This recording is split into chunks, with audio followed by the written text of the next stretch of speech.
Imagine receiving a wedding invitation from the woman who broke your heart, the woman who left you for a richer man. That was Gabriel's reality until one day he met a homeless girl who would turn everything upside down. But this is not just a story of revenge. It's a tale of buried secrets, shocking betrayals, and a truth that no one saw coming. How did a homeless woman at a lavish wedding expose the bride's darkest secret? Find out now.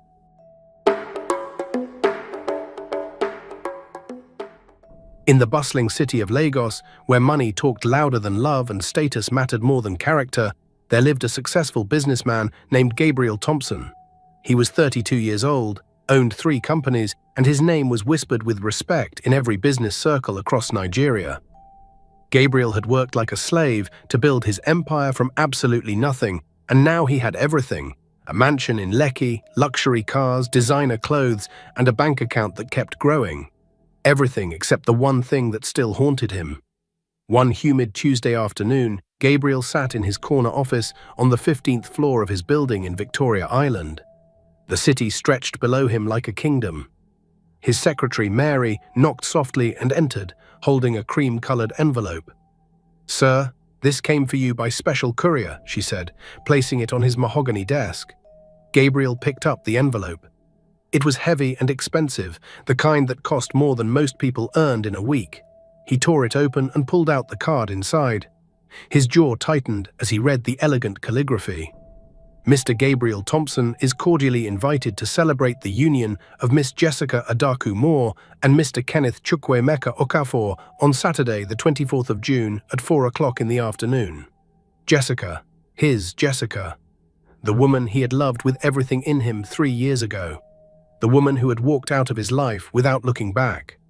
Gabriel dropped the card on his desk, his hands trembling. Kenneth Okafor, a man born into wealth, who never worked a day in his life but had everything handed to him. "She wants to rub it in my face," Gabriel muttered. Gabriel picked up the invitation again. The memories came flooding back. 3 years ago, Jessica had packed her designer suitcases in their small Surulere apartment. Gabriel had just returned from a meeting, exhausted but hopeful. "Jessica? What's going on?" he had asked, seeing her bags. "I'm leaving, Gabriel," she had said, her voice cold. "What? What do you mean?" Jessica had laughed bitterly. "I'm leaving you for good." "But why? Did I do something wrong?" "You're broke, Gabriel. You're struggling. You're working yourself to death trying to build something that might never work. But the business is growing. Just give me time." "Time," Jessica had interrupted. "I don't have time to waste. I'm 27 years old. I want to live now, not when I'm old." "But I love you," Gabriel had whispered. Jessica had picked up her phone. A car horn honked outside. "Love doesn't pay bills, Gabriel. Love doesn't buy designer bags or take me to Dubai. Kenneth can give me everything today. Why should I struggle with you? You've been seeing someone else." Gabriel's voice had broken. "His name is Kenneth Okafor. Maybe you've heard of him. His family owns half of Victoria Island. Real wealth, Gabriel, not the fake dreams you keep selling." The car horn had honked again. "I have to go." "He doesn't like to wait." Jessica had grabbed her bags. "Jessica, please," Gabriel had begged. "Don't do this." Jessica had stopped at the door and turned. "Gabriel, you're a good man. You work hard, but that's not enough for me. I deserve better. If you walk out that door, don't ever come back." Jessica had smiled cruelly. "I won't need to." "Goodbye, Gabriel." She had walked out, and the door had closed with a soft click that sounded like the end of everything. Now, sitting in his office 3 years later, Gabriel stared at that wedding invitation. He had built everything he promised. He had the money, the success, and the respect. But Jessica was marrying someone else. That Thursday evening, Gabriel left work early and walked through Lagos streets to clear his head. Car horns blared, street vendors shouted, and the smell of suya filled the air. He was walking past a small beer parlor when he saw her.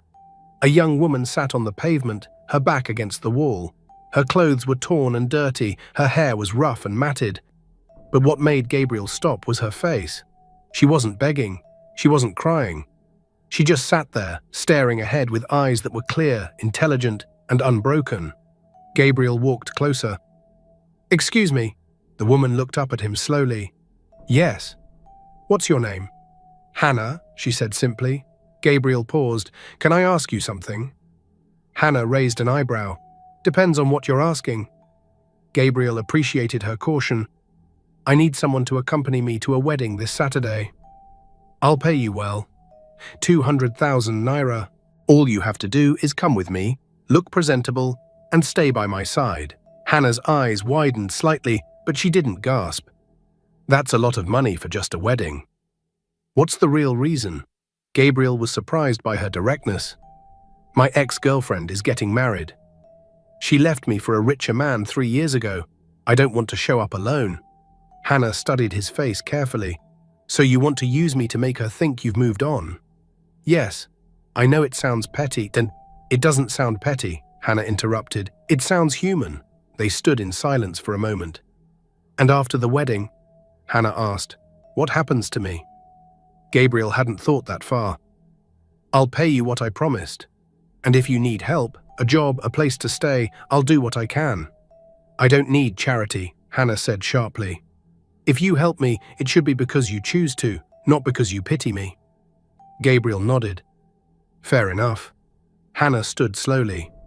Despite her ragged appearance, she carried herself with dignity. I have one condition. What's that? After the wedding, you tell me the complete truth about why this matters so much. No lies, just truth. Gabriel extended his hand. Deal. Hannah shook it firmly. Then we have an agreement, Gabriel. How did you know my name? Hannah smiled slightly. You said it when you introduced yourself to your secretary on the phone earlier. I've been sitting here all day. I hear things. Gabriel was impressed. This woman was observant and intelligent. When can we start preparing? Saturday morning, 10 o'clock. I'll be here. As Gabriel walked away, he turned back once. Hannah was still watching him, her eyes holding something he couldn't quite read. That night, lying in his empty mansion, Gabriel thought about Hannah. There was something about her, the way she spoke, the way she carried herself, that suggested she hadn't always been homeless. Who was she really? What had happened to her? Gabriel fell asleep with those questions in his mind, not knowing that the answers would change everything. Friday morning came quickly. Gabriel woke up at dawn, his mind already racing with plans. He picked up his phone and called his driver, Johnson. Johnson, I need you to do something for me. Yes, sir, what is it? Go to that beer parlor on Broad Street. There's a young woman there named Hannah. She'll be sitting on the pavement. I need you to pick her up and bring her to my house. There was silence on the other end. Then Johnson spoke carefully. Sir, are you sure about this? A homeless person? Gabriel's voice was firm. Yes, I'm sure. And Johnson? Treat her with respect. She's not just some random person. She's my guest. Yes, sir. I'll go now. An hour later, Gabriel heard his car pull into the driveway. He walked to the front door and opened it. Johnson stepped out first, then opened the back door. Hannah emerged from the car slowly. Even in her torn clothes and dirty appearance, she moved with a strange Hannah. She looked around at Gabriel's mansion, the white walls, the manicured garden, the fountain in the front yard, and her face remained calm, composed. Welcome, Gabriel said, walking toward her. Thank you for coming. Hannah looked at him directly. Your driver didn't give me much choice. He was very insistent. Gabriel smiled apologetically. I'm sorry about that. I just thought you'd be more comfortable staying here before the wedding tomorrow. Comfortable, Hannah repeated, as if testing the word. I haven't been comfortable in a very long time. Gabriel led her inside. The entrance hall was massive, marble floors, high ceilings, and a crystal chandelier hanging above them, expensive paintings on the walls. Everything screamed wealth. Hannah walked slowly, looking at everything. She didn't touch anything, just observed quietly. Then she stopped in the middle of the living room and turned to Gabriel. This house is beautiful, she said softly, but it feels so empty, like a museum, like no one really lives here. Gabriel was struck by how accurately she had identified something he barely admitted to himself. You're right. I'm here alone most of the time. Why? Hannah asked simply. Gabriel paused. Because I've been so busy building my business, proving myself to the world, That I forgot to build a life. Hannah nodded slowly. That's sad. What's the point of having all this if there's no one to share it with? Before Gabriel could respond, his housekeeper appeared from the kitchen. Mrs. Adebayo was a plump woman in her 50s with kind eyes and a no-nonsense attitude. When she saw Hannah, her eyes widened with shock. "Sir," she exclaimed, "who is this?" "This is Hannah," Gabriel said firmly. "She's my guest for the weekend. Please prepare the main guest room for her. Make sure she has everything she needs, fresh towels, toiletries, and clean clothes if we have any that might fit." Mrs. Adebayo looked like she wanted to protest. She stared at Hannah's dirty clothes, her matted hair, and her bare feet. But she had worked for Gabriel long enough to know when his mind was made up. "Yes, sir," she said slowly. "Right away, sir." Gabriel turned to Hannah. "Mrs. Adebayo will show you to your room. You can take a bath, rest, and eat something. We'll go shopping tomorrow morning for everything you need." Hannah looked at him with those steady, intelligent eyes. "Thank you. You're being very kind to someone you barely know. Everyone deserves kindness," Gabriel replied. Mrs. Adebayo led Hannah upstairs. The guest room was large and beautiful, a king-sized bed with white sheets and fluffy pillows, its own bathroom with a large bathtub, and a balcony overlooking the garden. When Hannah saw the bed, she stopped walking. She stood in the doorway, staring at it, as if it might disappear if she blinked. "This is all for me?" she whispered. Mrs. Adebayo's expression softened despite her initial shock. "Yes, my dear, all for you. The bathroom is through that door. I'll bring you some towels and clothes in a few minutes." "Thank you," Hannah said quietly. When Mrs. Adebayo left, Hannah walked slowly to the bed. She sat down carefully on the edge, then ran her hand over the soft sheets. She touched the pillows gently, as if they were made of glass. Then suddenly, tears started falling down her cheeks. Silent tears that she didn't try to stop or hide. She sat there on that beautiful bed, in that beautiful room, and cried for everything she had lost, everything she had survived, and everything she thought she would never have again. 3 years, 2 months, and 17 days. That's how long it had been since she slept in a real bed. Since she felt safe. Since she felt human. Downstairs, Gabriel sat in his study, trying to review some business documents, but he couldn't concentrate. His mind kept drifting to Hannah, to the mystery of who she really was, to the pain he saw hidden in her eyes, to the strength she showed despite having nothing. His phone rang. It was his best friend Michael, calling from Abuja. "Hey man, how are you?" Michael greeted. "I'm okay," Gabriel replied. "How about you?" "I'm fine. But listen, I heard your ex-girlfriend Jessica is getting married this weekend. Is that true?" Gabriel's jaw tightened. "Yes, it's true." "What? And you didn't tell me. Man, how do you feel about this? That woman who left you when you had nothing, now she's marrying someone who was born rich." "I know everything, Michael." "So what are you going to do? Are you going to attend the wedding?" Gabriel was quiet for a moment. "Yes, I'm going, with a date." Michael laughed in surprise. "A date? Since when do you have a girlfriend? You never go anywhere except the office and home." "It's complicated. I'll explain later." If you say it's complicated, this woman must be special." "Okay, I'm waiting to hear the full story. But Gabriel, let me tell you something serious." "What?" "That Jessica, she's not worth all this stress you're putting yourself through. She left you because of money, right? Now you have more money than her new husband, and you're still thinking about her? Move on, my brother. Find a woman who will appreciate you." "I have moved on," Gabriel insisted. "You say you've moved on, but your heart is still carrying her burden." "I know you, Gabriel. This wedding invitation has hurt you." Gabriel couldn't lie to his best friend. "Yes, it hurts. Even after 3 years, it still hurts." "I understand, but don't go to that wedding and embarrass yourself. Just show your face, eat their food, and leave. Do you hear me?" "I hear you, Michael." After the call, Gabriel sat in silence. Was he making a mistake? Was this whole plan just going to reopen old wounds? Mrs. Adebayo interrupted his thoughts, knocking on the study door. "Sir, I need to talk to you about that girl." "What about her?" Mrs. Adebayo's face was concerned. "Sir, when I went back to give her extra towels, I heard her crying in the bathroom. Not soft crying, serious crying. The kind of crying that comes from someone who has suffered deeply. "Sir, what happened to her? Where did you find her?" Gabriel sighed. "She's been living on the streets, Mrs. Adebayo. She's homeless." Mrs. Adebayo's hand flew to her mouth. "Jesus, that beautiful girl.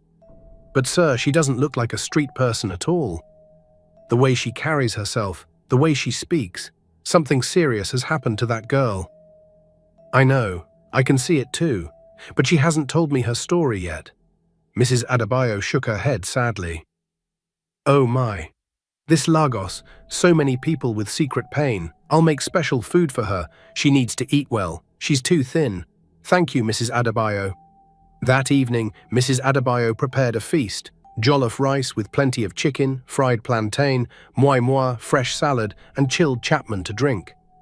She set the long dining table that could seat 12 people, but usually only seated Gabriel alone. When Hannah came downstairs for dinner, Gabriel almost didn't recognize her. She had bathed and washed her hair. Mrs. Adebayo had given her one of Gabriel's sister's old dresses that had been left in the guest room, a simple blue cotton dress that fit surprisingly well. Hannah's face, now clean, revealed high cheekbones, smooth dark skin, and eyes that were even more striking without the dirt and exhaustion. Gabriel stood up quickly when she entered. "Hannah, you look completely different." Hannah smiled slightly, a bit shy. "Different good or different bad?" "Different beautiful," Gabriel said honestly. A faint blush colored Hannah's cheeks. They sat down at opposite ends of the long table, and Mrs. Adebayo began serving food. Hannah stared at the plate in front of her, piled high with rice, chicken, plantain, as if she couldn't believe it was real. She picked up her fork slowly and took a small bite. Then another. Then she closed her eyes, savoring the taste. Gabriel watched her eat and realized she was eating slowly, not because she wasn't hungry, but because she was trying to make the experience last. They ate in silence for a few minutes, then Gabriel spoke. "Can I ask you something?" Hannah looked up. "You can ask. Doesn't mean I'll answer." Gabriel smiled at her directness. "How long have you been living on the streets?" Hannah put down her fork slowly. Her face became very still, very controlled. When she spoke, her voice was quiet but clear. 3 years. 3 years, 2 months, and 17 days. The precision of her answer shocked Gabriel. She had been counting. Every single day she had been counting. "That's very specific. When you're living in hell, you count every day you survive," Hannah said quietly. "And before that?" Hannah met his eyes across the long table. "You remember our agreement? After the wedding, I'll tell you everything. Let me keep that promise." Gabriel nodded, respecting her boundary. "Okay, then let me tell you about Jessica." For the next hour, Gabriel told Hannah his complete story. How he met Jessica 5 years ago at a business conference. How she was charming and beautiful and made him believe they could build something together. How he worked 18-hour days, 7 days a week, sacrificing everything to build his business. "I promised her the world," Gabriel said. "I told her if she just waited, if she was just patient, we'd have everything. A big house, nice cars, vacations abroad, everything she wanted." "But she didn't want to wait," Hannah said softly. "No, she met Kenneth at some society party. He had everything I was working toward, but he was born with it. He didn't have to work for anything. And Jessica looked at what he had versus what I was still building, and she made her choice. That must have destroyed you." Gabriel's voice was bitter. "It did. For months after she left, I couldn't function. I'd wake up expecting her to be there. I'd come home and still call out her name. It took me a year to accept she was really gone." Hannah reached across the table and touched his hand gently. The simple gesture sent warmth through Gabriel's chest. "Her leaving had nothing to do with your worth, Gabrielle. It had everything to do with hers. A woman who truly loved you would have built the empire with you, not waited for it to be finished before showing up." Gabriel looked at Hannah, surprised by her wisdom. "Thank you, I needed to hear that." They finished dinner and moved to the living room, continuing to talk. Gabriel told her about growing up poor in Ajagunle, watching his parents struggle, vowing he would never be poor when he grew up. Hannah listened without judging, without pitying, just understanding. "You should be proud of yourself," Hannah said. Building something from nothing takes real strength. Thank you, Gabriel replied. Then carefully he asked, and you? What did you do before things changed? Hannah's face shuttered again. After the wedding. I promise I'll tell you everything after the wedding. Around midnight, Hannah stood up to leave. I should sleep. Big day tomorrow. Gabriel walked her to the staircase. Hannah, she turned back. Yes? Thank you for listening, for being here, for giving me a chance to do something good. Hannah smiled warmly. Thank you for seeing me when the whole world looked away. As she walked upstairs, Gabriel watched her go and felt something shift in his chest. Something he hadn't felt in 3 years. Hope. My sweet family, before we continue, I want to know something personal about you. Have you ever been betrayed by someone you trusted completely, maybe a friend, a partner, or even family? How did you handle it? Did you get your revenge, or did you just move on? Share your story in the comments. I read every single one, and I genuinely want to know your experience. You're not alone in this. Saturday morning arrived with bright sunshine streaming through the windows. Gabriel woke up early, his stomach tight with nerves. Today was the day, Jessica's wedding, the day he had been both dreading and anticipating. He showered carefully, shaved, and put on his best suit, a navy blue Tom Ford 3-piece that had cost him almost £500,000. Crisp white shirt, silk tie, Italian leather shoes, polished to perfection. He looked at himself in the mirror and barely recognized the man staring back. 3 years ago, he couldn't afford a suit like this. Now he owned 20 of them. Around noon, Gabriel knocked on Hannah's door. Hannah, are you ready? The door opened slowly, and Gabriel's breath caught in his throat. Hannah stood there transformed. She wore the black gown they had bought the day before. Elegant, flowing, timeless. Her hair had been styled in soft waves that framed her face perfectly. The makeup was subtle but enhanced her natural beauty, her high cheekbones, her full lips, her striking eyes. She wore simple diamond earrings that caught the light, and she carried a small silver clutch bag. But it wasn't just her appearance, it was the way she carried herself.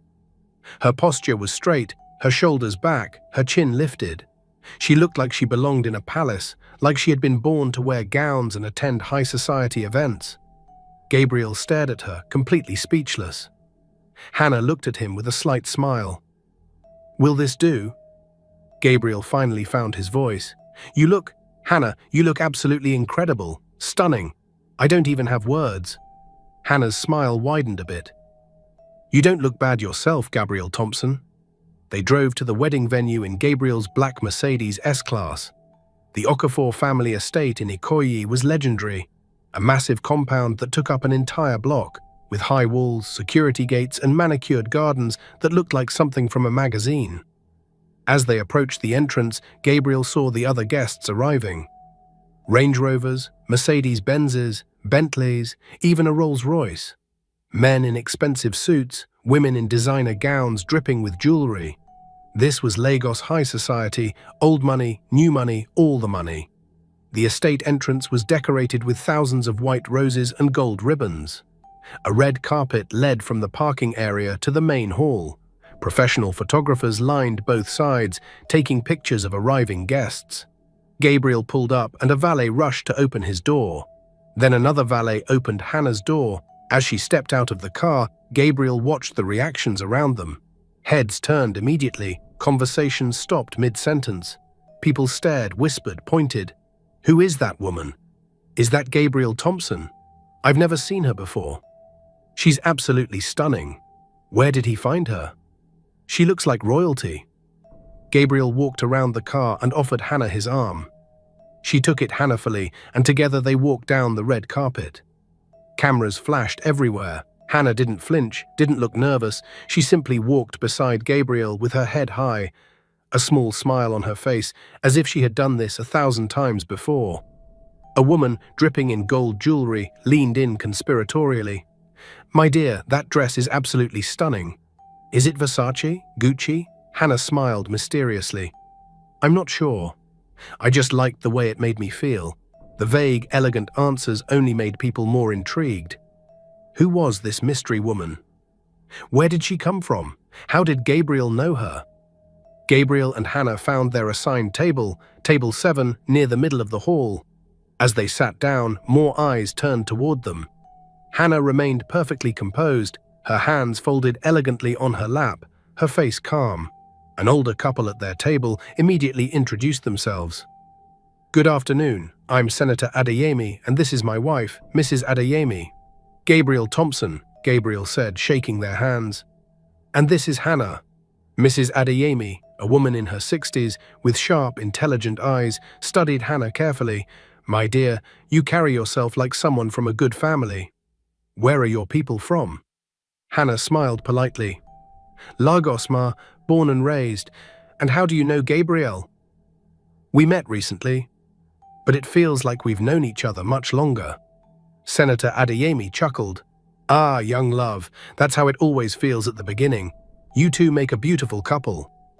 Gabriel and Hannah exchanged a quick glance, but didn't correct him. The music changed. Everyone stood as the bridal procession began.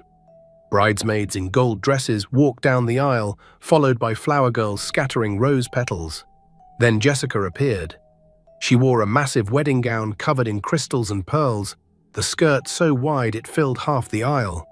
A diamond tiara sat on her styled hair, her makeup was dramatic, heavy foundation, bold eyes, bright red lips. The crowd gasped and applauded. Jessica smiled widely and began walking down the aisle, clearly enjoying the attention. But then her eyes swept across the room and landed on Gabriel's table. Her gaze locked onto Gabriel and her smile faltered. Then she saw Hannah.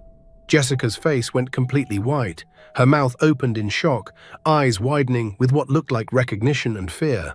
She stopped walking for 2 full seconds, staring at Hannah. "Keep moving. Everyone's watching," the wedding planner whispered urgently. Jessica forced herself to continue, but her hands trembled so badly, her bouquet shook visibly. She kept stealing glances at their table, her smile now forced and fake. Hannah sat perfectly still, her face calm, but her eyes locked onto Jessica with an intensity that made Gabriel's skin prickle. It wasn't anger, it was something deeper, something that spoke of old pain and long-awaited justice. Jessica reached the altar where Kenneth waited in an expensive white suit. The pastor began the ceremony, but Jessica wasn't paying attention. Her eyes kept darting toward Gabriel and Hannah's table. She stumbled over her vows twice, her voice shaky and uncertain. "Are you okay? You seem distracted," Kenneth whispered during the ring exchange. "I'm fine," Jessica hissed back, but she was definitely not fine. The wedding kiss was quick and awkward, nothing like what a bride should give her new husband.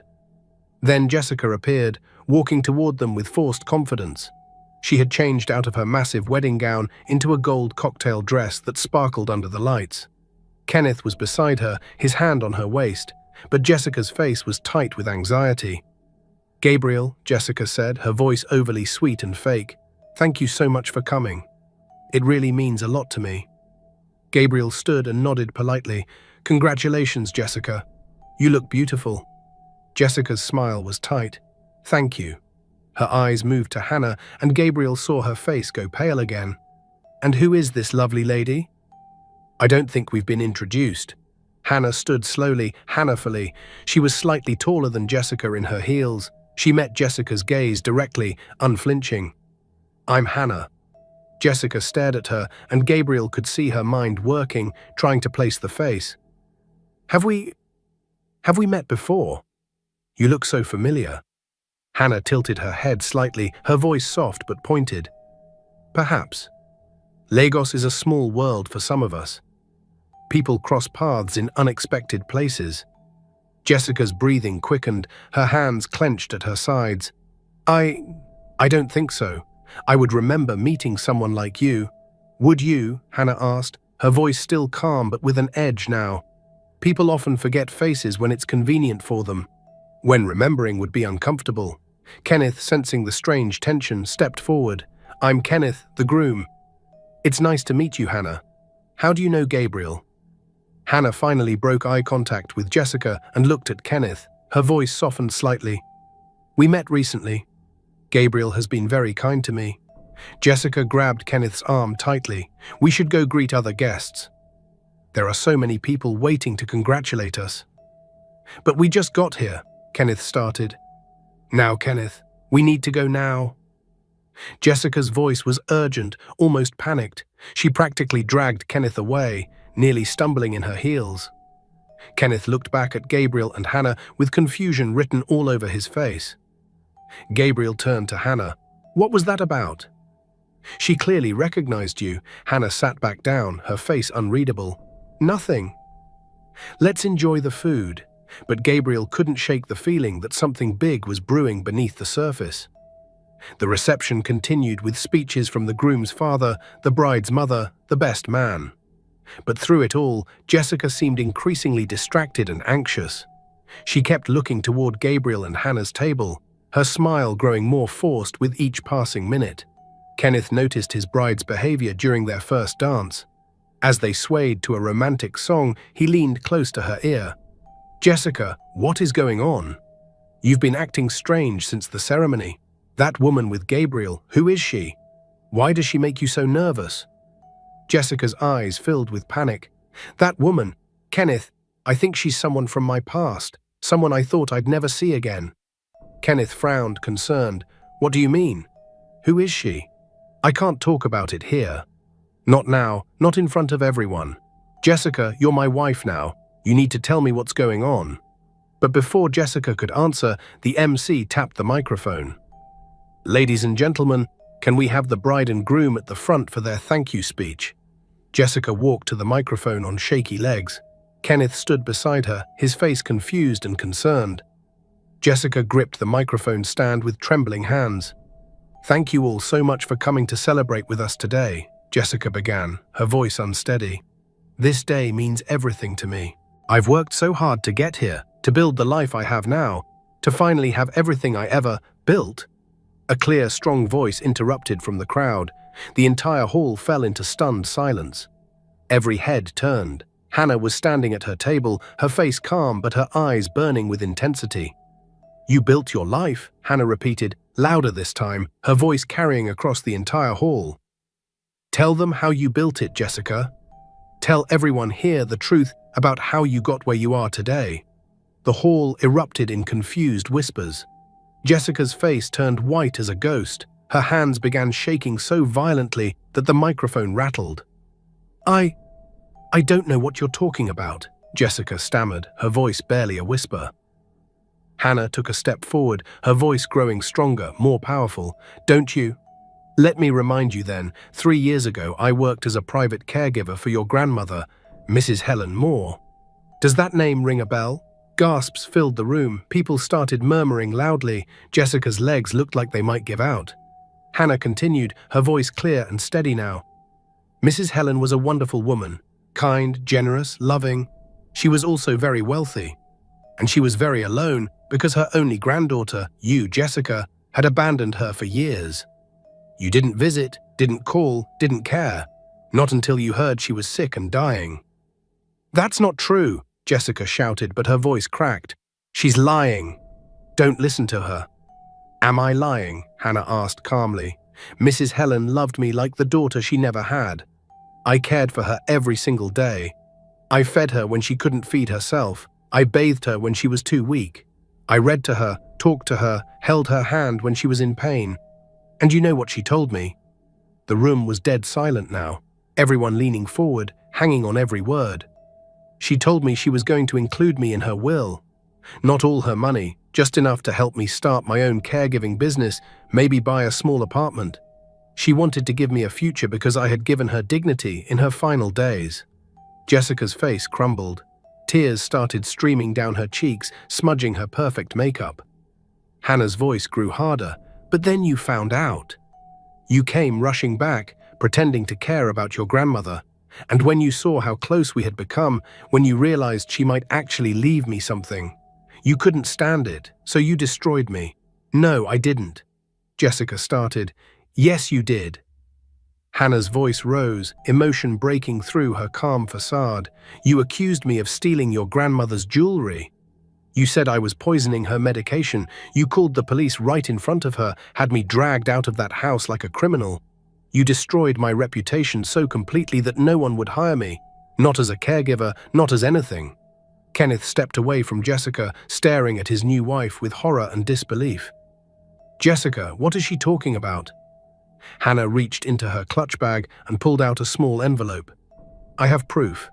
Letters that Mrs. Helen wrote me before she died. Medical reports showing there was never any poison. Witness statements from nurses who worked in that house. Financial records showing how you manipulated your grandmother's accounts." Gabriel stood up and walked to Hannah. She handed him the envelope. He opened it and began reading aloud one of the letters in a clear, strong voice. "My dearest Hannah, I know what my granddaughter is doing. I know she wants you gone because she fears losing her inheritance to someone she thinks is an outsider. But I want you to know something. You are more family to me than she ever was. You cared for me when I was alone and afraid. Keep these letters safe. One day the truth will come out, and you will need proof." The crowd exploded in shocked murmurs and exclamations. Someone shouted from the back, "Call the police. This is elder abuse." Another voice joined in, "Inheritance fraud. She should be arrested." More people pulling out their phones, recording everything, already posting videos to Instagram and Twitter. Within seconds, the scandal was going viral. Jessica looked around wildly, tears and mascara running down her face. "You're trying to ruin my wedding. You're jealous because you have nothing, and I have everything." Hannah's voice was cold now, all pretense of calm gone. "I have nothing because you took everything from me, Jessica. You made me homeless. You made me sleep on streets, go hungry for days, fear for my life every single night. All because you wanted your grandmother's money for yourself." Kenneth grabbed Jessica's arm. "Tell me this isn't true. Tell me you didn't do this." Jessica opened her mouth, but no words came out. Her silence was all the answer anyone needed. Within minutes, security was called. The police arrived shortly after. They questioned Hannah, examined the documents, took statements from several guests who remembered the scandal from 3 years ago, but had believed Jessica's version of events. Jessica tried to run, but security guards blocked every exit. She collapsed onto the floor in her expensive gold dress, sobbing hysterically, her perfect wedding destroyed, her lies exposed to everyone who mattered. Kenneth stood frozen, watching the woman he had just married being questioned by police. His face was pale with shock and betrayal. The officers approached Jessica with handcuffs. "Mrs. Okafor, you're being arrested on charges of elder abuse, inheritance fraud, defamation, and falsification of medical documents. You have the right to remain silent." As they led Jessica away, she looked back at Hannah one last time. Their eyes met across the ruined wedding hall. "I'm sorry," Jessica whispered, her voice broken. "I'm so sorry." But Hannah didn't respond. She just watched silently as justice finally caught up with the woman who had destroyed her life. The wedding hall that had been filled with celebration just hours ago now felt like a crime scene. Guests stood in shocked clusters, whispering, recording videos on their phones, trying to process what they had just witnessed. The beautiful decorations, the white roses, the gold ribbons, the crystal chandeliers, now seemed like a mockery of what this day was supposed to be. Jessica sat in a chair near the entrance, handcuffed, her gold dress wrinkled and stained with tears and mascara. 2 police officers stood on either side of her. She looked completely broken, nothing like the confident bride who had walked down the aisle just hours before. Kenneth stood several feet away, staring at his new wife as if seeing her for the first time. His best man, a tall man named Chidi, placed a hand on Kenneth's shoulder. "Guy, I'm so sorry," Chidi said quietly. I don't even have words." Kenneth's voice was hollow, empty. I married her less than 3 hours ago. How did I not know? How did I not see who she really was?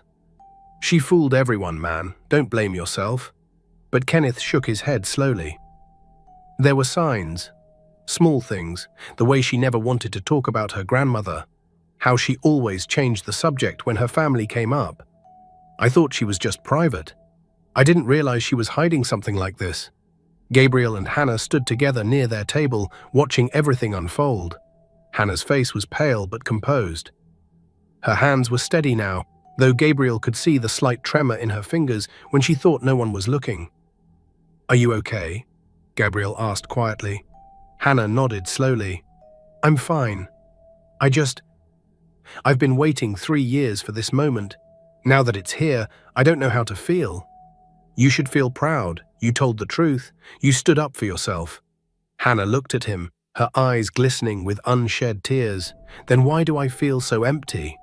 Before Gabriel could respond, one of the police officers approached them. He was an older man, probably in his 50s, with kind eyes and a no-nonsense demeanor. Inspector Okafor led Hannah to a quiet sitting room. "Tell me everything that happened 3 years ago." Hannah took a deep breath. "I got the job as Mrs. Helen Moore's caregiver through a reputable agency. She was alone, suffering from diabetes and heart problems. She was the kindest woman I ever met." "And Jessica?" "She appeared 6 months after I started. Mrs. Helen hadn't seen her in over 2 years.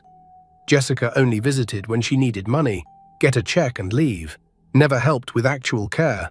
When did things change? Mrs. Helen told me she was updating her will, wanted to leave me something to start my business. 2 days later, Jessica came crying, saying her grandmother's diamond necklace was missing. She accused me of stealing it." "What happened?" "Police searched my room and found the necklace in my drawer. I never put it there. Jessica planted it. Then she accused me of poisoning Mrs. Helen's medication." Inspector Okafor looked up sharply. "Very serious accusation." "I know, but tests showed nothing except prescribed medications. They released me, but the agency fired me.